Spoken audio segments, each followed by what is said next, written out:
Wind has issued a tornado warning for north central Pecos County in southwestern Texas until 5:45 p.m. Central Time. At 5:04 p.m. Central Time, a severe thunderstorm capable of producing a tornado was located 13 miles southwest of Grand Falls, or 19 miles north of Fort Stockton, moving east at 25 miles an hour. Hazard: tornado and baseball-size hail. Source: radar indicated rotation. Impact: flying debris will be dangerous to those caught without shelter.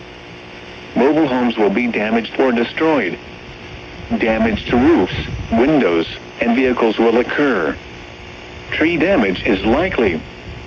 This tornadic thunderstorm will remain over mainly rural areas of north central Pecos County. Take cover now. Move to a basement or an interior room on the lowest floor of a sturdy building. Avoid windows.